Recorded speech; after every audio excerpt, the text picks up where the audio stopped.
Today I'm talking grains of truth. What do I mean by that? Well, grains are one of those things that is a very kind of funny issue. This is some spelt kernels.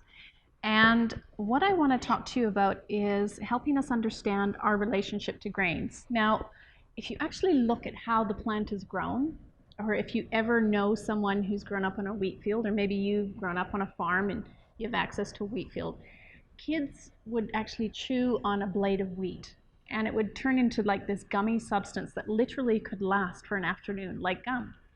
So it really wasn't a food that we would naturally go to, because if you look at the grains and how they're grown, you have this external husk. It's called the ectosperm or ectoplasm, and essentially it is inedible by humans. Great for animals like cows and horses who have these, massive teeth and jaws that can actually break through it. It's not irritating. But for a human, if you've ever even had like a serve of porridge and you get one bit of husk in it, it just ruins the experience. It's kind of like having dirt in a salad, right? It's a terrible feeling.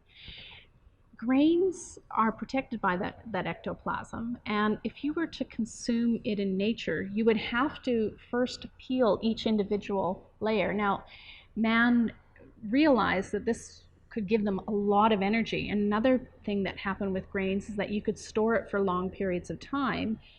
It would then be able to be used in large amounts to feed lots of people and get them powering through the day, which was great in a time when they were building pyramids and people were working super hard. But today we sit at desks. Very few of us work the equivalent, physically as someone did tending the farm, the field all day, pulling, bending, moving things, heavy objects, that kind of thing. And so what's happened now is that most grains have opiates in it. Okay, that's an addictive thing. And the more we process a grain, the further it is away from nature, the more addictive it becomes. And we've developed this palate and this taste for it. So now we're eating something that probably wasn't meant for us in nature to begin with.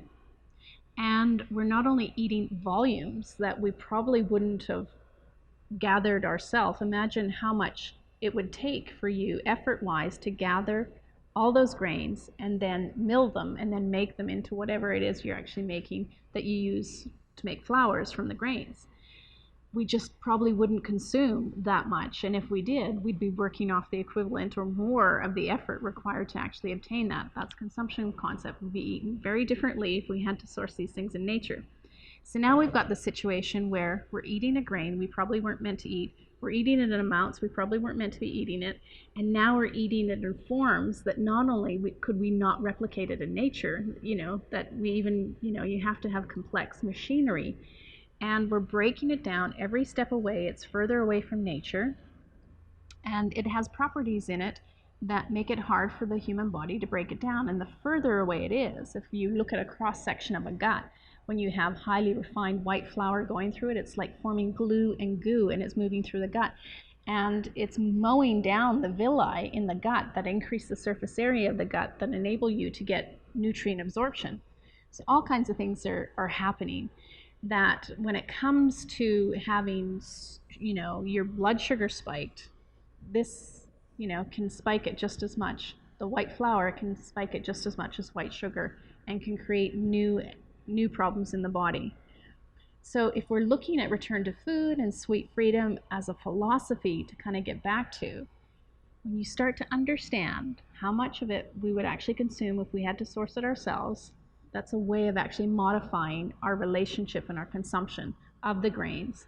And then we start to really feel what this feels like in our body beyond the opiate response, the addictive response, and understand that after we consumed it, how do we feel after we've eaten it? When we go to bed at night, we get a bloated tummy, do we wake up in the morning with kind of a little bit of a, hazy kind of hangover? I had some pizza recently and I woke up with this kind of, this floury grain kind of hangover. Didn't feel my normal kind of vibrant self bouncing out of bed. So the grains of truth here are, we need to start to develop a more critical thinking with how it is that we're eating. It's not just enough that it's a natural food, because not everything in nature is designed for human beings to eat. We haven't adapted to eat everything. We're just clever enough to learn how to play with it.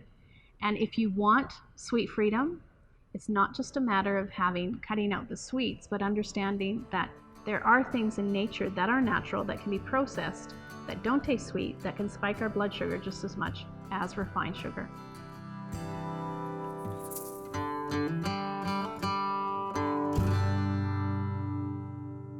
So if you've liked this video, please press like, subscribe to our channel, and for more information, simply go to sweetfreedom.ca.